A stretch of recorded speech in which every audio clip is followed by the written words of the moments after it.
రాష్ట్ర వ్యాప్తంగా ఉన్నటువంటి నిరుద్యోగులు రోడ్డెక్కిన పరిస్థితి కనిపిస్తుంది. ఇదే క్రమంలోనే ప్రధాని చూస్తూ 2022లో తీసినటువంటి నోటిఫికేషన్ ఇంతవరకు కూడా భర్తీ చేయకపోవడంతో మరింత ఎక్కువగా అయినటువంటి పరిస్థితి కనిపిస్తుంది. ప్రధానంగా చూసుకుంటే ఏదైతే నోటిఫికేషన్ 2022లో జారీ చేసినటువంటి నోటిఫికేషన్ అయితే మాత్రం ఇంతవరకు కూడా భర్తీ చేయలేదని మరొక వాపోతున్న పరిస్థితి కనిపిస్తుంది. ఏదైతే 6100 పోస్టులతో కూడినటువంటి నోటిఫికేషన్ అయితే జారీ చేశారు, ఈవెంట్స్ కూడా కండక్ట్ చేశారు.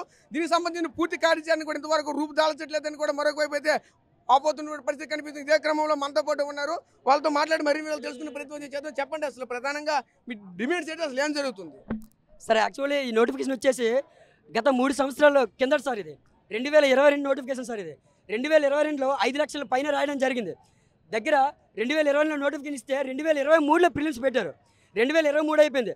24లో మేము రోడ్డు ఎక్కితే కానీ ఈవెంట్స్ పెట్టలేదు సార్. ప్రతి చోట మాకు దక్కాల్సిన హక్కులు, మాకు దక్కాల్సిన న్యాయం మేము పొందాలి అంటే రోడ్డు ఎక్కితే కానీ మాకు ఎవరు పట్టించుకోవట్లేదు. గత ప్రభుత్వ హయాంలో తీసిన నోటిఫికేషన్ ఇంకా భర్తీ చేయలేదు సార్. మేము రోడ్డు ఎక్కితే కానీ ఈవెంట్స్ నిర్వహించలేదు.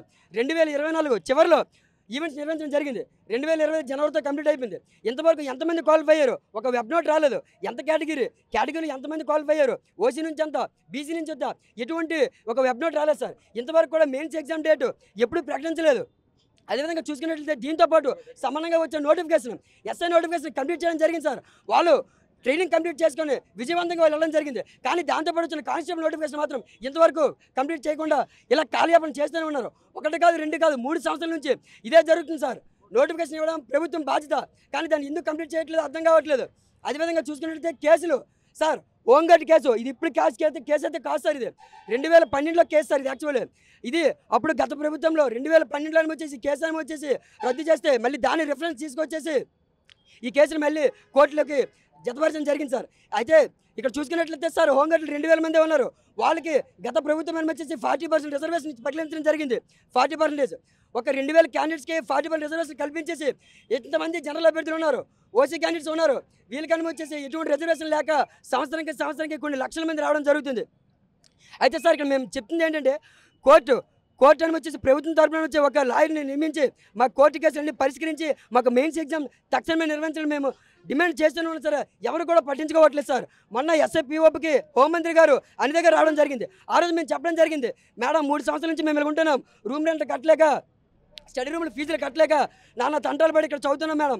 మేము వ్యవసాయస్తుల కుటుంబం నుంచి వచ్చిన వాళ్ళం. నెలకి 5,000 అంటే మా తల్లిదండ్రులకి చాలా కష్టం అవుతుంది.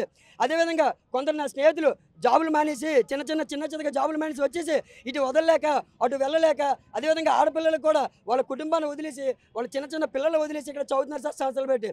అందువిధంగా చూసుకున్నట్లయితే సార్, మేము హోంగార్డ్ కేసులను వచ్చేసి దాన్ని రద్దు చేసి హోంగార్డ్ కేసు పరిష్కరించి త్వరగా మాకు నుంచి మెయిన్స్ ఎగ్జామ్ నిర్వహించింది చాలాసార్లు చెప్తున్నాను సార్. ఆల్రెడీ గత సంవత్సరంలో యువగలంలో లోకేష్ గారు రావడం జరిగింది. విజయనగరం వచ్చి అయోధ్య మైదానంలో తమ్ముడు మన ప్రభుత్వం వస్తే 6 నెలల్లో మీ నోటిఫికేషన్ భర్తీ చేస్తామని చెప్పడం జరిగింది. కానీ ఇంతవరకు ఎవరు ఎటువంటి ఊసే లేదు. అదేవిధంగా చూసుకుంటే డిప్యూటీ మినిస్టర్ పవన్ కళ్యాణ్ గారు ఇంతవరకు మా గురించి ఒక్కసారి కూడా మాట్లాడేదే లేదు.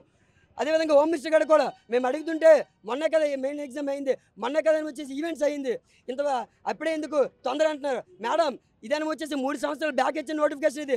ఇంతవరకు కూడా మాకు కంప్లీట్ చేయాల్సిన పరిస్థితి ఏర్పడింది. దయచేసి కోర్టులో ఉన్న కేసులు త్వరగా పరిష్కరించి మెయిన్ ఎగ్జామ్ త్వరగా నిర్వహించని మీకు చేతులు జోడించి మొక్కుతున్నాం. దయచేసి 40,000 మంది జీవితాలతో ఆటలాడుకోకుండా దయచేసి కోర్టు కేసు క్లియర్ చేసి త్వరగా మెయిన్ ఎగ్జామ్ నిర్వహించాలని కోరుతున్నాం. గత 2022 నవంబర్ 26 ఇచ్చినటువంటి నోటిఫికేషన్ ఈ 2025 జనవరి నాటికి 2.5 సంవత్సరాల కాలం పూర్తయింది. మరి గత డిసెంబర్లో ఈవెంట్స్ నిర్వహించి ఇప్పటి వరకు కూడా ఎటువంటి ప్రెస్ నోట్ కూడా రిలీజ్ చేయలేదు. ఎంతమంది క్వాలిఫై అయ్యారు, అసలు ఏంటి, అసలు ప్రెస్ నోట్ కూడా రిలీజ్ చేయకుండా ఇంతమంది 40,000 మంది నిరుద్యోగులు ఉన్నటువంటి కానిస్టేబుల్ అభ్యర్థులు దేహదారుఢ్య పరీక్షలు పూర్తి చేసుకొని రూములంట తన తల్లిదండ్రులు పంపించినటువంటి డబ్బుతో చదువుతున్నారు. ఎంత కష్టకాలం వచ్చినా చదువుతున్నారు. అటు చిన్న ఉద్యోగాలు వదిలేసి మెయిన్స్ ఎగ్జామ్స్ కోసం ప్రిపేర్ అవుతూ చాలామంది కష్టపడుతున్నారు. మా గవర్నమెంట్ తరపు నుంచి చిన్న ఇన్ఫర్మేషన్ ఇవ్వండి, అసలు ఎగ్జామ్ ఎప్పుడు పెడతారు, ఎప్పుడు ఉంటుంది? ఈ నిరుద్యోగులతో ఆడుకోకుండా ఎగ్జామ్ డేట్ని వెంటనే కోర్టులో కేసు పరిష్కరించి ఎగ్జామ్ డేట్ని రిలీజ్ చేస్తే మాకు మే నెలలో ఉంటుంది, మరి గత జూన్లో ఉంటుంది. ఒక డేట్ అనేది మాకు ముందు ప్రెస్ నోట్లో మాకు ముందు రిలీజ్ చేయండి. దయచేసి నమస్కరిస్తున్నా. రాష్ట్ర ముఖ్యమంత్రి చంద్రబాబు నాయుడు గారికి కానీ, లోకేష్ గారికి కానీ, పవన్ కళ్యాణ్ గారికి కానీ, హోమ్ మినిస్టర్ అనిత గారికి కానీ ఈ విషయాన్ని మా 40,000 మంది నిరుద్యోగ కానిస్టేబుల్ అభ్యర్థుల తరపు నుంచి మేము విన్నవించుకుంటున్నాం. వెంటనే ఎగ్జామ్ డేట్ని ప్రకటించి మా 40,000 మంది న్యాయం చేస్తారని ఆ గవర్నమెంట్ని కోరుతున్నాం. ఒకటే కోరుకున్న పరిస్థితి కనిపిస్తుంది. ఏదైతే రాష్ట్ర వ్యాప్తంగా ఉన్నటువంటి 40,000 మందికి సంబంధించినటువంటి సమస్య అయితే మాత్రం ఈరోజు తీవ్రతరం అవుతున్నటువంటి పరిస్థితి కనిపిస్తుంది. చొరవ తీసుకుని అయితే ముందుగానే అయితే మాత్రం ఏదైతే ఈవెంట్స్ అయితే నిర్వహించడానికి సంబంధించిన రిజల్ట్స్ అయితే మాత్రం ముందుగానే మాకు ఇవ్వాలి.